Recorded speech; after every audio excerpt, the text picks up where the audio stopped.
Guys, please be ready for dictation from the Hindu editorial section dated 17th January 2022. Ready? External Affairs Minister S. Jaisankar's virtual meeting with Sri Lanka's Finance Minister Basil Rajapaksa on Saturday with an assurance that India will support Sri Lanka in all possible ways for overcoming the economic and other challenges posed by COVID-19 pandemic was significant and timely. A crucial week lies ahead for the Sri Lankan economy when President Gotabaya Rajapaksa must make a decision on whether to service debts to bonds with an installment of $500 million due on January 18, or to default for the first time ever given the island's precarious finances. Mr. Godbaya is expected to address Parliament this week on how he will deal with the economic crisis. This includes a credit crunch, a slump in GDP spurred by COVID-19 losses to tourism, exports and remittances, foreign reserves that dwindled from $7.5 billion in 2019 to $1.6 billion in November 2021, and pending debt repayments of more than $7 billion expected in 2022.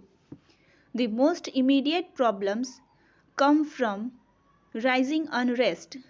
In the preceding weeks, the Rajapaksa government reached out to India and China, which are mostly like to help given their respective interests in the island. Mr. Gotabaya even received a visit from Chinese Foreign Minister Wang Yi, who discussed a full debt restructure of Sri Lankan borrowings. Beijing has also extended a currency swap arrangement of $1.5 billion. It was to India, however, that Mr. Rajapaksa turned with a humanitarian appeal and SOS. Mr. Jaisankar, Finance Minister Nirmala Sitharaman, and Mr. Basil decided on a four-pronged initiative that included lines of credit (LOC) towards the import of fuel, food and medicines, currency swap and debit deferrals from India to Sri Lanka, as well as the conclusion of the Trinco oil farms project. Matters have moved swiftly since Mr. Basil's visit, and it is heartening that the Trincomalee project MOU was signed earlier this month after decades of delays. Subsequently, India has extended $400 million under the SARC currency swap arrangement and agreed to a partial deferral of a $500 million settlement from Sri Lanka by 2 months. The $1.5 billion LOC for essential imports is reportedly underway. It would be naive to assume that New Delhi's assistance will paper over other problems in the complex relations between India and Sri Lanka. Amongst other issues, the friction over fishermen's rights and pending political solution for war-torn Tamil areas remain sticking points, while concerns over Colombo's strategic ties with China have often led to open disagreements. It is important to note, however, that in times of peril, New Delhi and Colombo have established a robust channel of communication and demonstrated an ability to act on promises quickly, providing that is about friends bracket start and neighbors bracket close in need. Sport throws up surprises and cricket is not immune to it. The latest twist transpired at Cape Town's Newlands, where South Africa registered a 7-wicket victory in the third test and won the series 2-1 against India. In recent cricketing history, this was a script-altering moment. India was the fancied team even if it missed the injured duo of Rohit Sharma and Ravindra Jadeja. Virat Kohli's men had a swagger gained from defeating Australia in its backyard and leading 2-1 over England in an unfinished series at the Old Blighty. They lost to New Zealand in the World Test Championship final was deemed an aberration. This squad had quality batters, fearsome pacers, Rishabh Pant's X-Factor and R. Ashwin's guile. In contrast, South Africa was in transition, and after the first test loss at Centurion, Quinton de Kock prematurely retired, leading 1-0.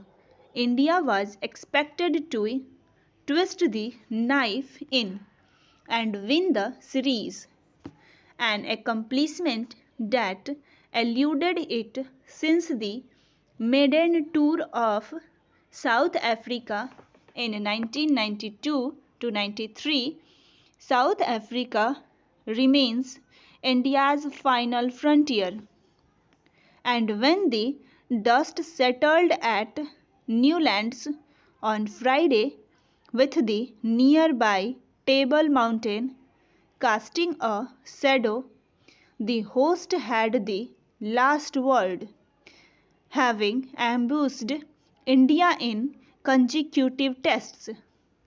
Dean Elgar's men triumphed in the second test at Johannesburg and extended that winning habit into Newlands, while the Indians were sore losers. The manner in which Kohli and company reacted after an LBW appeal was negated through the decision review system was obnoxious. Elgar survived against Ashwin and Kohli set a poor example with his antithesis before the stump microphone, a trait that a few wrongly emulated. South Africa won because Elgar and Keegan Peterson bolstered the top order, while speedsters Kagiso Rabada and Macro Jansen bowled sharp. Over 2 seasons, India coped with a fragile middle order. Chiteswar Pujara, Anjik Rahane, and Kohli have not flourished through the last named hinted at having turned a corner with a 79 in the last test. But time is running out for Pujara and Rahane, especially after the latest series average of 20.67 and 22.67 respectively. Pant's splendid 100 proved inadequate as his acclaimed colleagues flattered to deceive.